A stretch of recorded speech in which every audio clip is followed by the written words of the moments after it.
So in the last video, I promised you guys that you're about to learn something that is maybe the most powerful thing you've learned in your scientific careers. And there's a reason why I believe that, okay? What you're about to learn are the three kinematic equations, or sometimes called the equations of motion. And what they say is that if you know some initial conditions, like the initial velocity, the acceleration of an object, you can find things in the future, like what will be the position of the object in the future and what will be the velocity of an object in the future, okay? So basically what you're about to learn is a crystal ball. You guys are going to become fortune tellers. You guys are going to be able to see the future, okay? That's why I think this is really powerful. It's almost like magic, okay? This is why we are able to put satellites in orbit. These three equations are why we are allowed to send probes that will eventually hit Pluto at some point and be able to take pictures of Pluto. It's very, very powerful stuff, and I'm about to share it with you right now, okay? So the three kinematic equations, if you go to the slide that says the kinematic equations, they take a form that is often used in books, but I like to simplify that form a little bit, and I'm going to share that with you right now, okay? So the first kinematic equation I like to write as V2, final velocity, the second velocity equals the initial velocity, right, the first velocity, plus the acceleration times time, all right?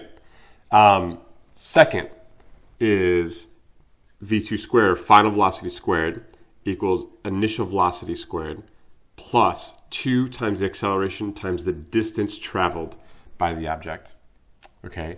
And lastly, distance equals the initial velocity times time plus 1/2 AT squared, okay?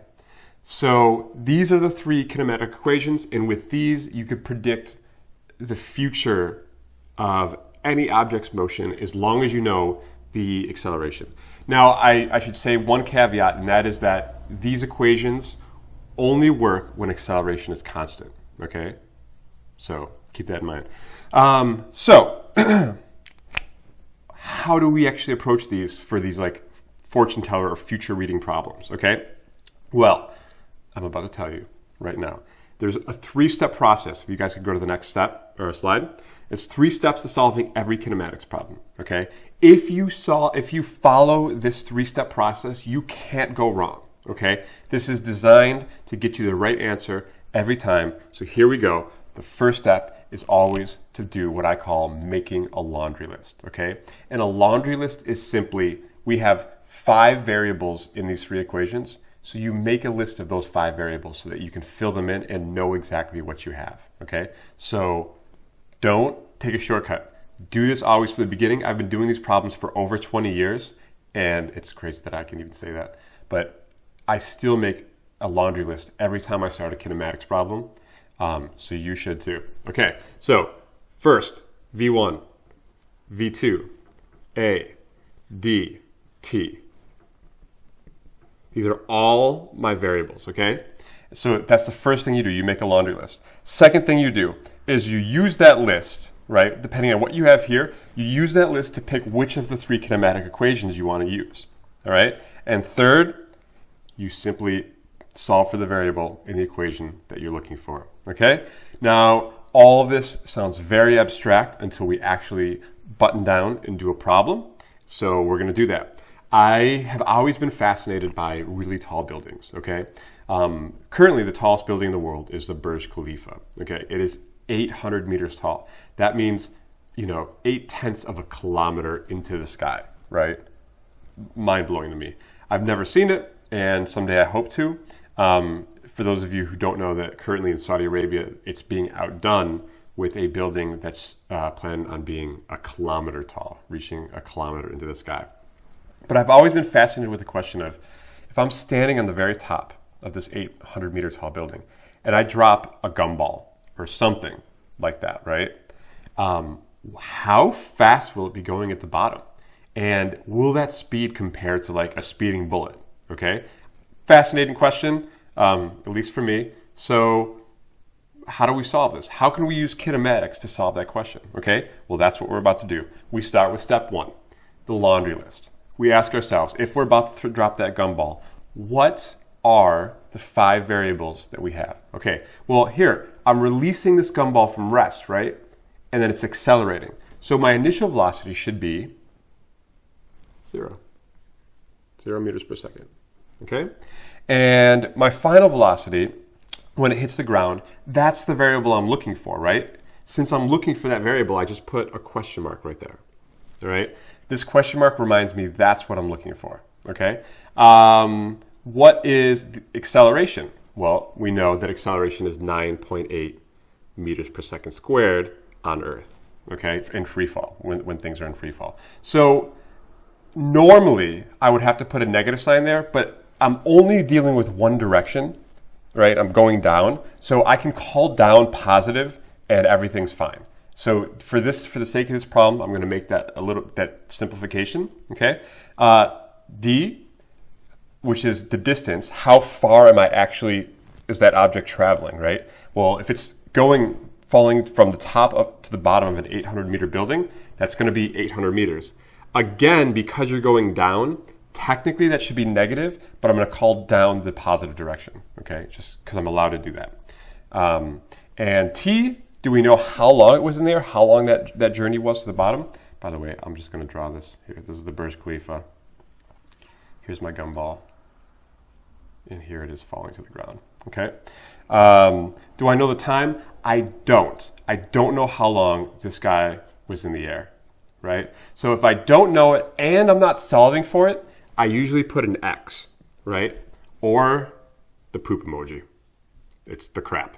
We don't really need it, okay? All right.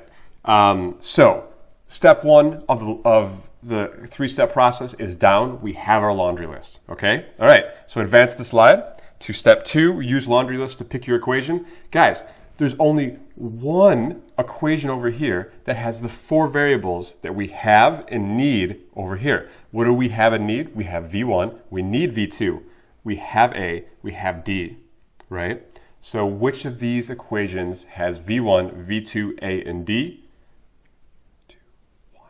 Ding, ding, ding, ding, ding, ding, ding, ding, ding. It's the second equation, right? So we know that we're going to want to use V2 squared equals V1 squared plus 2AD, right?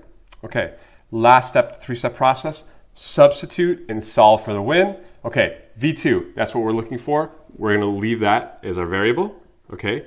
V1 is 0, so that's just 0 squared, right? Plus 2 times A is 9.8. And D is 800. Okay, so this obviously is 0. That's nothing. So then 2 times 9.8 times 800. I have an answer there. That is 15,680. Okay, I take the square root of both sides. I get V2 equals 125 meters per second, okay? This would be the speed of that gumball when it hits the ground, all right? Now, I would like you, after this video, to do a little Google search or ask Siri, whatever you're more comfortable with, and find out what is the speed of a typical bullet and see if that is anything like that speed, okay? So could this be lethal, or is this just gonna be kind of like an uncomfortable clunk on the head, okay? It's an interesting question. Is it safe to drop a gumball? Now, whatever answer you get, I do want to pose the question, is this totally accurate? Okay, there's probably many of you, as we were doing this problem, that's like, but did Scott think about that thing called, I don't know, air resistance or drag force? And the question is, very good, very good. I did not factor that into this problem. The truth is that we live on Earth and we have an atmosphere and we can breathe, which is great, right? However, that means that makes physics a little bit harder because that drag is going to slow this down a little bit and you're not going to have quite that high of a velocity. For now, in this course, we are going to pretend there is no air resistance, there is no atmosphere, right? Just to kind of understand the physics and be able to solve problems like this. But in the future, when we get to energy, we will start to include drag forces, all right? So for now, that is our answer. And you assume everything is free of friction, everything is free of drag, unless I tell you otherwise. Okay? All right, in the next few videos, we will be doing some work examples to keep practicing this so that you can do kinematics in your sleep.